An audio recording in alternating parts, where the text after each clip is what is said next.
Hi everybody, welcome to Goth Tarot.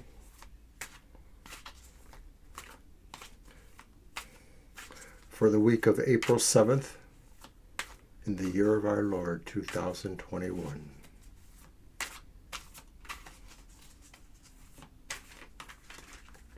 Goth Tarot is a short collective reading designed to show the sides of life that we don't always see, that maybe are bathed in shades of gray or darker crimson or a darker verdant green. So we hope to give you some insights on all the kind of things that may be going on in your shadow and what you can do about that.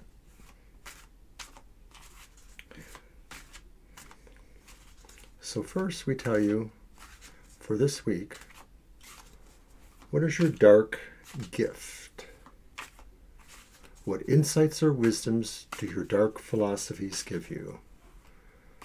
What revelations of life and death will or can you appreciate? And what kinds of shadow, darkness, wisdom can you share with others? So for that I'm using the Crow's Magic Tarot.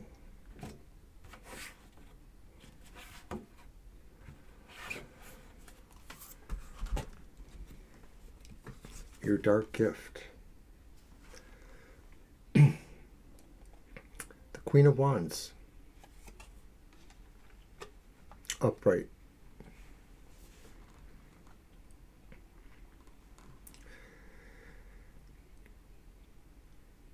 Ambition is not a dirty word, is not a dark, shadowy word. But the insight or wisdom you get from being ambitious can be a revelation to some. Remember too, the Queen of Wands is said to have maybe a dark aspect as far as emotions and relationships, the dark aspect of love. In some cards, it's the little tiny black cat that sits by the throne. In this one, it's a black widow spider. So I'm thinking that sometimes, even in the nature of doing good business, one has to be cruel, if only in directness. That certainly seems to be a dark goth gift. Never apologize for being ambitious. We're not saying going out of your way to be rude or cruel to others, but you don't have to account to anybody for this dark gift that the Queen of Wisdom brings you.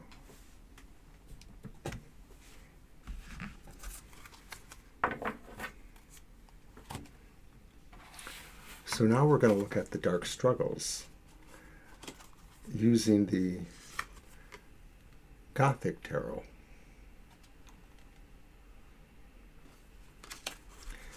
Dark struggles. What challenges or limitations give you insights into either others' darkness or the darkness that pulls around you? If you're going to be dragged down, you want it to be on your own volition, not because others are doing that to you.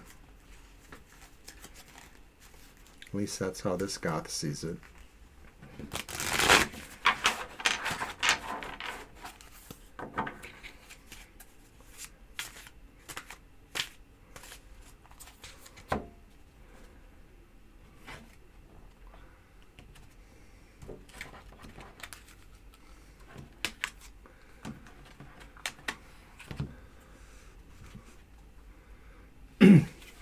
Your dark struggles. We have the Six of Cups upright.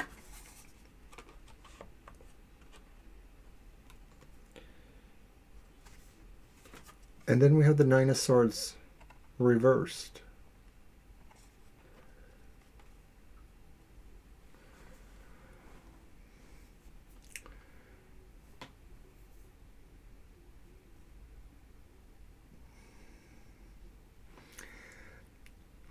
I think you're challenged this week, perhaps because of something from your past, your childhood even, something that maybe you felt as a child gave you hope, gave you joy, gave you pleasure.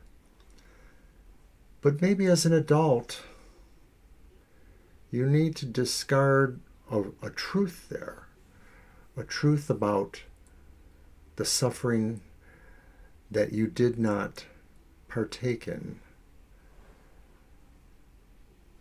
the suffering that maybe you refuted, the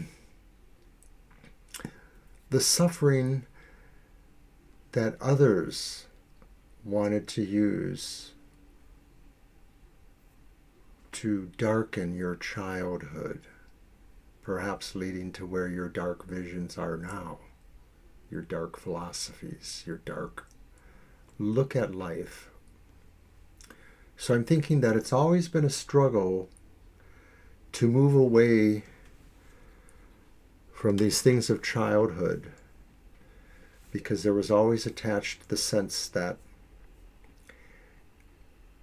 someone wanted you to feel more suffering or pain.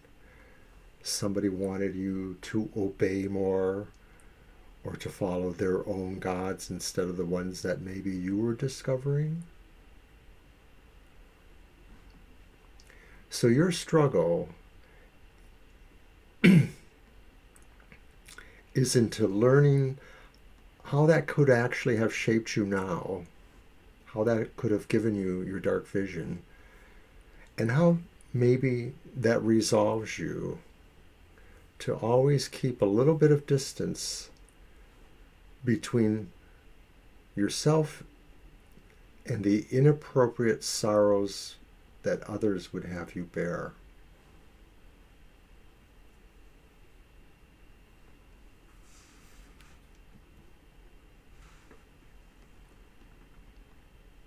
That's interesting.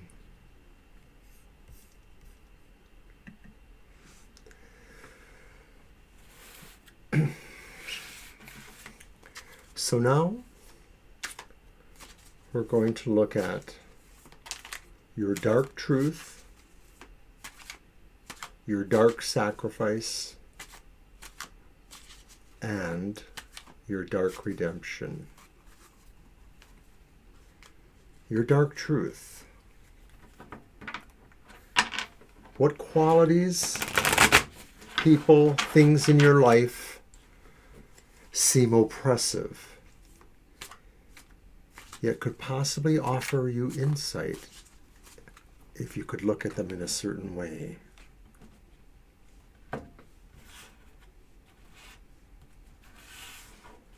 Your dark truth.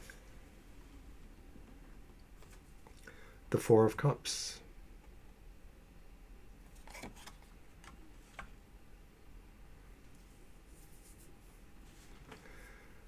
Maybe the reality that seems oppressive is that you are always going to ponder, always going to dream and contemplate what your possibilities are, and that maybe to some degree you are finding yourself unwilling or unable to take a step towards some sort of finalization. So that maybe you have plans, but you never quite complete them because you think you need to think about them more. Don't laugh. That could be true for many of us.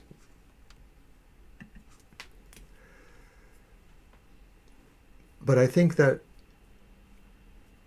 it's oppressive, but yet would be insightful if you realize this, because maybe there is really some challenge you should be looking towards and trying to fulfill. And I realize you have your dark struggles there. I wonder sometimes how these things relate to each other. Is it possible that you have contemplated for way too long what you need to do about the baggage you bear from your childhood? The baggage of non-baggage. We can't feel more than what we are able to feel. And maybe that's part of what this contemplation is about. That no matter how much you try to figure out what causes your pain or your issues, you really are no closer to getting there. It's somehow blocked to you, perhaps. So what is your dark sacrifice this week? What sorrow will you bear, and how will it make you judge yourself? And it's the reversed Ace of Pentacles. And I think you're about to sacrifice a great deal. Possibly a livelihood, possibly a chance at a livelihood. I'm wondering if it's mostly financial. You're giving up a sum of money, you're giving up a job opportunity. Maybe it is the realization and the sorrow that no money is able to help you now, that those promised things just don't really solve what the real pain is for you. The pain that maybe is more emotional and spiritual and less material physicality. So try not to judge yourself too much. There is a lot that goes into a living, and material attainment, as you are probably finding out, is just not necessarily the panacea for all of the ills you may feel. Finally, what will be your dark redemption this week? What is your final realization, and what will you have learned from it?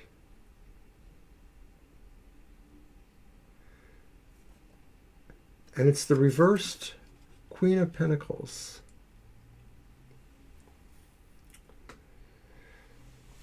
It's interesting because we had the Queen of Wands to start, and now we have the Queen of Pentacles to end.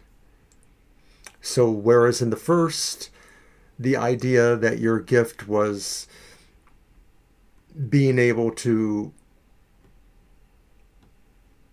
avoid some of that approximation of your greatness as the Queen of Wands. But here your final realization is that power and control, autonomy, do not always equate with happiness.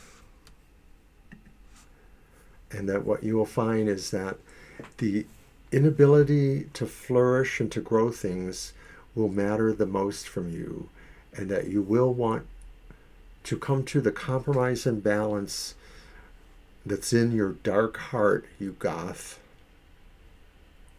to figure out what it is that will make you happy, and also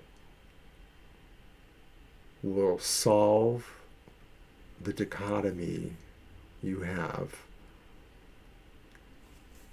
That if you are living in a poverty mentality, the Ace of Pentacles reversed, it will only affect this outcome and realization. And that it is better, perhaps, to seek your gift of craftiness and influence. Magnetize people to your dark gift. For the Queen of Wands is nearly a living magnet. The Queen of Pentacles is maybe the opposite force of the magnet, the force that creates. The Queen of Wands gathers in. So learn this balance, and I think that maybe things will be ready or be worthwhile for the next week. So that's what I have for this slightly longer Goth Tarot. And I hope you will like it and share it, enjoy it, subscribe if you haven't. But until next time, enjoy the darkness.